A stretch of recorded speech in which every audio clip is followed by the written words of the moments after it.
So, okay.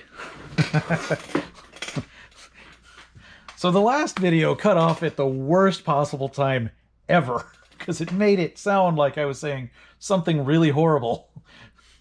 Not what I meant at all. No, what I was trying to say was that before the battery cut me off in the middle at the worst timing imaginable, what I was trying to say is that I've been really enjoying the pandemic, not for any of the pandemic reasons, not because it's an illness, not because people are getting sick and dying. No, no, no. I'm not trying to say anything horrible like that. But what it has allowed us to do is our universities tend to thoroughly undervalue online instruction. So they tend to think that it should be the last resort. It's the worst possible way of educating anything ever, and oh, it's terrible. And if your instructors are crappy, then yeah, it usually is really terrible. And if they're not willing to step up to online teaching, then yeah, it's going to be terrible. And last semester, we saw a hell of a lot of that nationwide, I'm sure. Mine wasn't the best because they kind of surprised us with it, of course. But now it's actually pushing the universities to basically be forced to take online instruction a lot more seriously and actually do some of it. And I'm a studio art teacher, for instance, so you would think that my kind of stuff is terrible to even imagine trying to do online. And I'm a very kinesthetic, haptic kind of person. Body learning from doing and touching and the information you can get from those things. So yes, being in the studio for the vast majority of things for studio art is a really great thing and shouldn't be bypassed. No. But it is a really good example for me to start doing online teaching so that I can start to develop that a little bit more than I had done before. I'd done distance learning quite a long time, but not any kind of full online kind of asynchronous kinds of things. And I'm really digging it. It is giving me so much more ability to utilize internet sources. YouTube, like where you're probably watching this, is one of the best resources for a lot of instruction. You can find a heck of a lot of really amazing stuff on there. So hopefully you think this is one of those, right?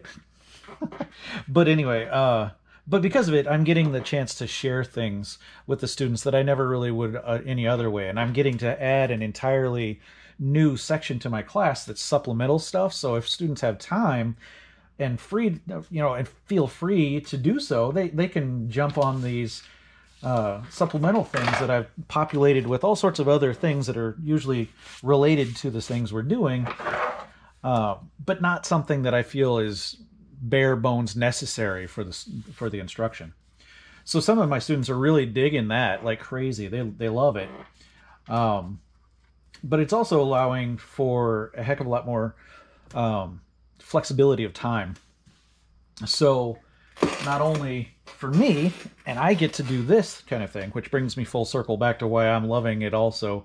I'm loving the fact that I can bust my ass, pardon my phrasing, but I can bust my ass for a lot of video making for my class content, and I can, text back and forth and email to students constantly in sometimes, but then other times when I'm not absolutely needed by students, I can be in here and I can make some stuff. I can actually pursue the things that people want to hire me for doing, which is, partially making artwork, not just teaching about artwork.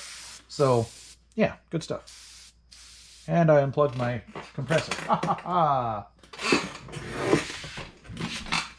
Anyway, that was a lot of blah, blah, blah to explain why, no, I don't really mean something terrible. Wait a minute. That's still plugged in.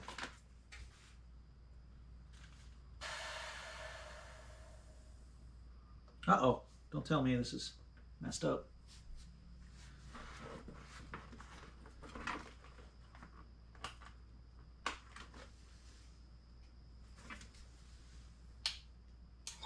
Oh, there it is.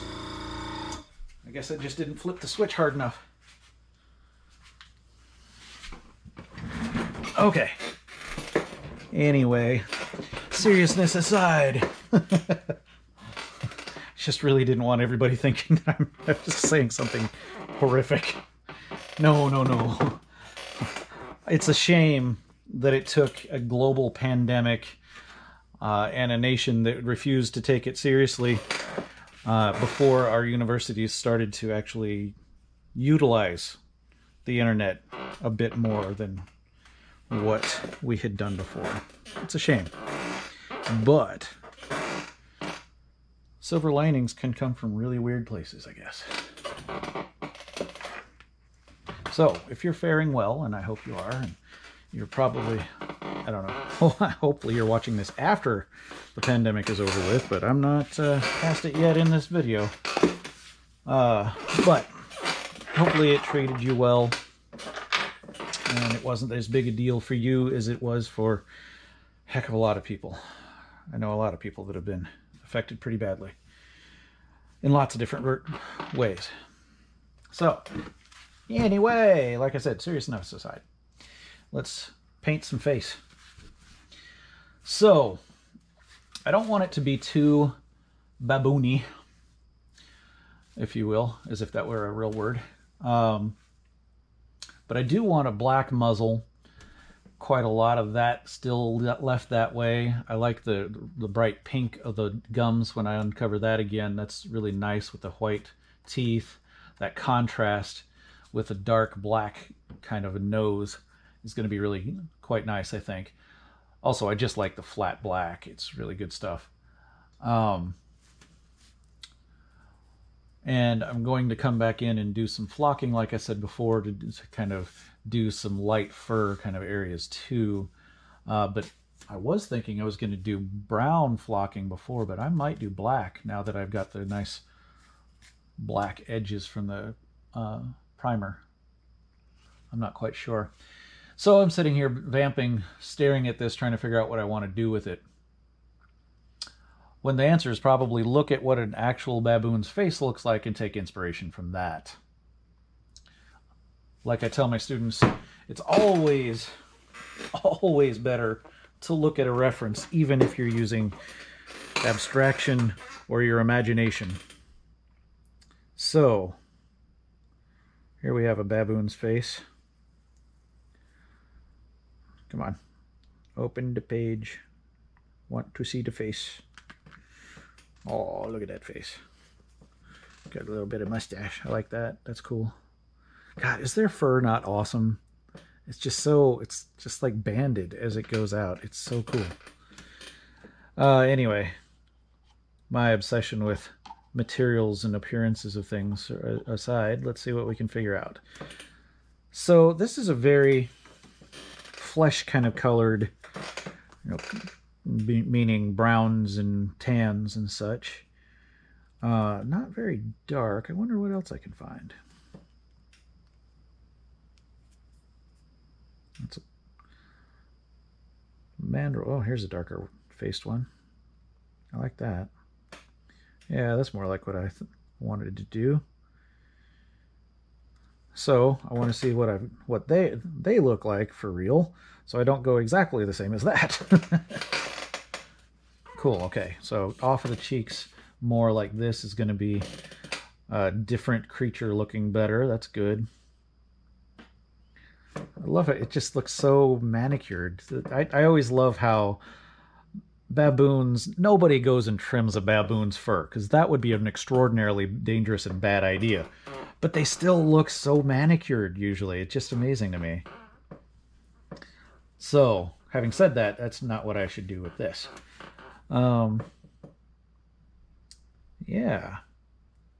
Yeah, it's really maybe just flocking like the whole thing even. I was just going to paint. I thought I heard a beep. That's why I stared at the camera. Oh, it's the glitch mob messing with me. Anyway, was just going to paint a bunch of this flat black like that, but I might like the flocking in there instead. That might be really nice. It might help blend to the edges of the fur here too. Then I'll come in and I kind of want to make a wet nose just because it looks kind of cool. Even though that's not what a baboon does, but like I said, this is not a baboon. That's why he has crazy eyebrows instead of this, you know, furry brow. Okay, so it's a bit brown, so I'm not going to be too afraid of doing some brown and black in there. I might flock it with brown after all, because then I can come in and airbrush black, selectively fading it the way I want. And do not quite the same thing there. So what I did when I sculpted this, I gave it a little bit more of like a mandrel's wrinkly, usually blue for a mandrel, snoot here, but not an all big nose covering like theirs normally is. Just kind of a mix between the two a little bit here. Yeah. So I'm awfully tempted, just because color is cool, I'm awfully tempted to give it a little bit of a mandrel kind of color in here, but not the blue of the mandrel, some other color. Since it's a devil monkey, I'm awfully tempted to do a bit of red kind of thing in here, to kind of mimic some of the redness that I'm going to put in the fur. It's already kind of a slightly reddish brown, mostly on brown side. So yeah, if I flock like the entire thing, that's going to just block out everything underneath it. So painting everything that I paint and then flock over, it's just going to be gone. So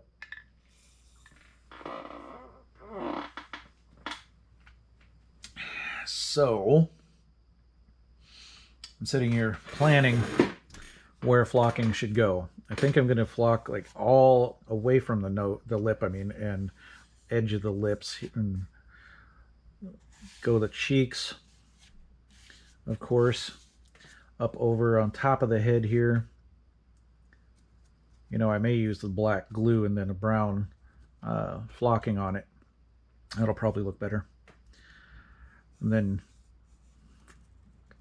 yeah, I'll probably flock it across the lips, leave the lip ridge that I put back in, and just do kind of down here, leave basically nose open. Yeah.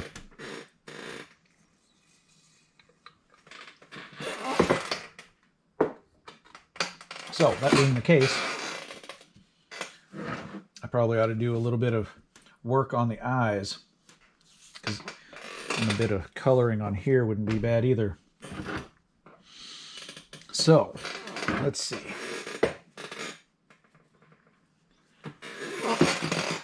Let's give it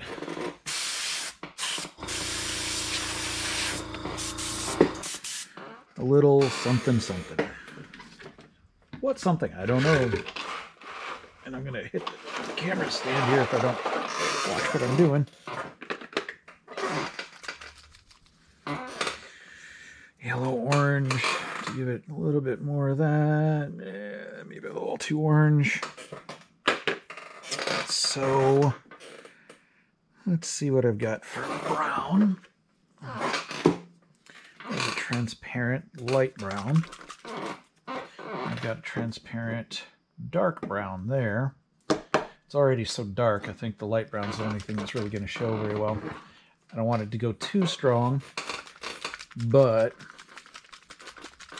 I do want a little something.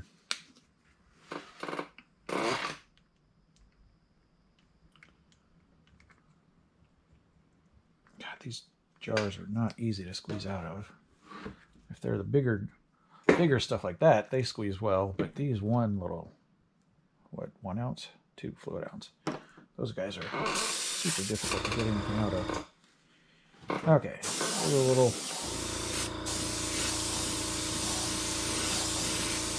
warming it up a little. Not quite so black and black.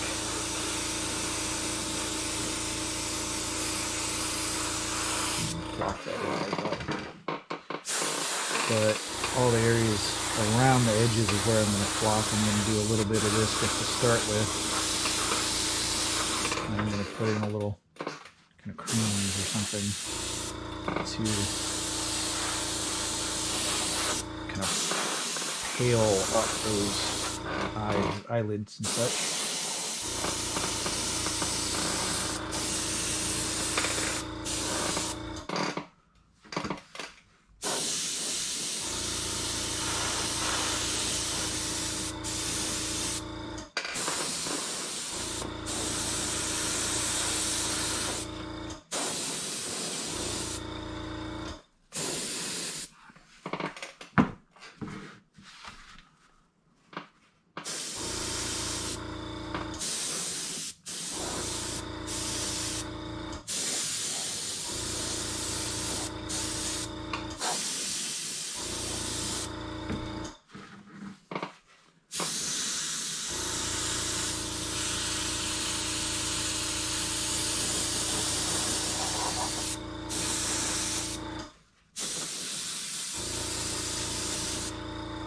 Okay.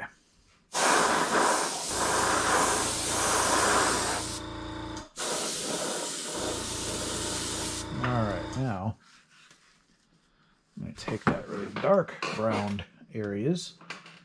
Oh, I need water. Darn it. Did not think that through, did I? Ha ha. Okay. Well, I've babbled for a while. I'm going to debate on whether or not to post these last two because of just going off on a tangent about education. Probably not why you're here. So anyway, I'm going to go get some water. I'll be right back.